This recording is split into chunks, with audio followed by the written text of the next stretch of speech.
बिस्मिल्लाहिर्रहमानिर्रहीम सल्लल्लाहु ताला अलैहि वआलिहि वसल्लम। मेरे प्यारे आका सल्लल्लाहु ताला अलैहि वआलिहि वसल्लम के प्यारे दीवानों, एक बार दुरूद शरीफ पढ़ ले।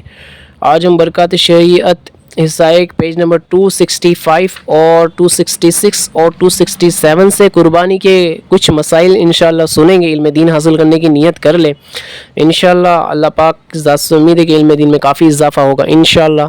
काफ़ी सारे मसले इसमें हैं। अब इसमें सारे मसले मैं इसमें पढ़ के सुना रहा हूँ, कोई मुझे मसले में ना डालिएगा।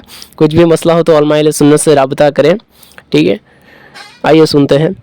मसला है, कुर्बानी करनी हो तो मुस्तहब ये है कि पहली से 10वीं जिल्हिज्जत तक हजामत बनवाए, ना नाखून तरशवाए।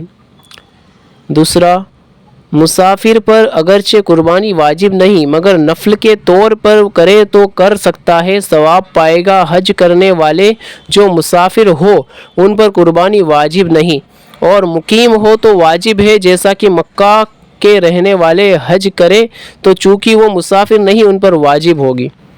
तीसरा मसला है, शराइत का पूरे वक्त में पाया जाना ज़रूरी नहीं, बल्कि कुर्बानी के लिए जो वक्त मुकर्रर है उसके किसी हिस्से में पाया जाना वजूब के लिए काफ़ी है। मसलन एक शख्स इब्तिदाई वक्त में काफिर था, फिर मुसलमान हो गया और अभी कुर्बानी का वक्त बाकी है, उस पर कुर्बानी वाजिब है, जबकि दूसरे शराइत भी पाए जाए।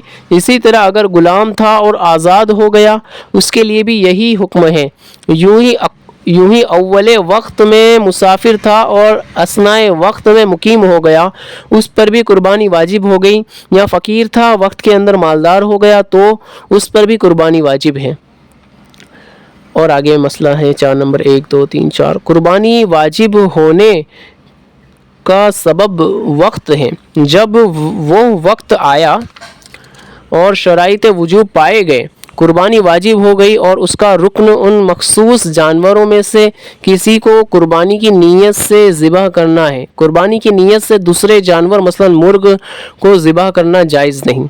और मसला है, जो शख्स 200 दिरहम या 20 दिनार का मालिक हो या हाजत के सिवा किसी ऐसी चीज़ का मालिक हो जिसकी कीमत 200 दिरहम हो, वो गनी है और उस पर कुर्बानी वाजिब है। हाजत से मुराद रहने का मकान और खानादारी के सामान जिनकी हाजत हो, और सवारी का जानवर और खादिम और पहनने के कपड़े, इनके सिवा जो चीज़ें हो वो हाजत से ज़ायद हैं। मसला, बालिग लड़कों या बीवी की तरफ से कुर्बानी करना चाहता है तो उनसे इजाज़त हासिल करे बगैर उनके कहे अगर कर दे तो उनकी तरफ से वाजिब अदा ना हुआ। एक बार मैं इसको फिर से पढ़ता हूँ। बालिग लड़कों या बीवी की तरफ से कुर्बानी करना चाहता है तो उनसे इजाज़त हासिल करें बगैर उनके कहे अगर कर दे तो उनकी तरफ से वाजिब अदा ना हुआ, और नाबालिग की तरफ से अगरचे वाजिब नहीं मगर कर देना बेहतर है, यानी कि उनकी इजाज़त लेके करना बेहतर है, उनको बता के करना बेहतर है। और आगे मसला है, कुर्बानी के वक्त में कुर्बानी करना ही लाजिमी है, कोई दूसरी चीज़ उसके कायम मकाम नहीं हो सकती। मसलन बजाय कुर्बानी उसने बकरी या उसकी कीमत सदका कर दी या ना काफ़ी है, इसमें नियाबत हो सकती है, यानी खुद कुर्बानी करना ज़रूरी नहीं बल्कि दूसरे को इजाज़त दे दी उसने कर दी, ये हो सकता है। यानी कि कुर्बानी के दिन कुर्बानी ही करनी होगी, वो खुद करें या किसी और के पैसे देके, जैसे कि आज हमारे वक्त में काफ़ी सारे तहरीकें करवाती है। आगे मसला है, शिरकत में गाय की कुर्बानी हुई तो ज़रूरी है कि गोश्त वज़न करके तकसीम किया जाए। अंदाज़ा से तकसीम ना हो, क्योंकि हो सकता है किसी को ज़ायद मिले या कम और ये नाजायज़ है। यहाँ ये ख्याल ना किया जाए कि कमो बेश होगा तो हर एक उसको दूसरे के लिए जायज़ कर देगा, कह देगा कि अगर किसी को जायद पहुँच गया तो माफ़ किया कि यहाँ अदमे जवाज़ हक़ शरअन है और उनको इसका माफ़ करने का हक़ नहीं। यानी कि तोल के वज़न वगैरह करके ही तकसीम वगैरह के मामलात करें। और इसमें जैसे गाय का ताल्लुक़ है तो हमारे हिंद में गाय के काफ़ी सारे मामलात हैं, तो जो दूसरे जानवर के लिए कहा, जैसे बकरे वगैरह है, भैंस वगैरह है, तो उनकी कुर्बानी करें। مسائل میں نہ پڑیں، باقی علماء اہل سنت رابطہ کریں۔ آگے مسئلہ ہے قربانی کا وقت 10ویں ذی الحجہ کے طلوع صبح صادق سے 12ویں کے غروب آفتاب تک ہے، یعنی 3 دن 2 راتیں، اور ان دنوں کو ایام نحر کہتے ہیں، اور 11 سے 13 تک 3 دنوں کو ایام تشریق کہتے ہیں، لہٰذا بیچ کے 2 دن ایام نحر اور ایام تشریق دونوں ہیں، اور پہلا دن یعنی 10ویں ذی الحجہ صرف یوم النحر ہے، اور 13ویں ذی الحجہ صرف یوم تشریق ہے۔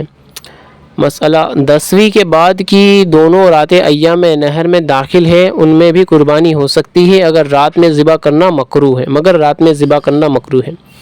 اور آگے مسئلہ ہے اگر شہر میں متعدد جگہ عید کی نماز ہوتی ہے تو پہلی جگہ نماز ہو جانے کے بعد قربانی جائز ہے۔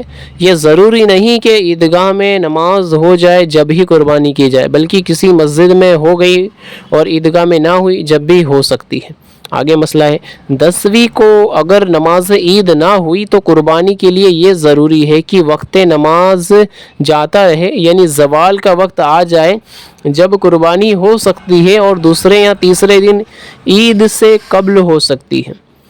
اور آگے مسئلہ ہے قربانی کے دن گزر گئے اور اس نے قربانی نہیں کی اور جانور یا اس کی قیمت کو صدقہ بھی نہیں کیا، یہاں تک کہ دوسری بقرہ عید آ گئی، اب یہ چاہتا ہے کہ سال گزشتہ کی قربانی کی قضا اس سال کر لیں، یہ نہیں ہو سکتا، بلکہ اب بھی وہی حکم ہے کہ جانور یا اس کی قیمت کا صدقہ کرے۔ تو میرے پیارے آقا صلی اللہ علیہ وسلم کے پیارے دیوانوں، آج یہ ہمارا قربانی کا جو ہم سارا چیزیں سنتے تھے، آج ہمارا پورا چیپٹر پورا ہوا۔ کچھ بھی مسئلہ اگر سمجھ میں نہیں آئے تو علماء اہل سنت سے ضرور رابطہ کریں، پوچھنے میں ڈرے نہ، شرمائے نہیں، علماء اہل سنت سے پوچھیں گے، مفتیان اہل سنت سے پوچھیں گے، تبھی اس کا حل نکلے گا انشاءاللہ۔ اب ہم اس کے بعد ہم سنیں گے عقیقے کے فضائل و مسائل کے بارے میں انشاءاللہ۔ دعا خیر میں یاد رکھیے گا، جزاک اللہ خیرہ۔ کچھ بھی سمجھ میں نہیں کمنٹ کریں یا علماء اہل سنت سے رابطہ کریں، دعا خیر میں یاد رکھیے گا۔ اللہ حافظ۔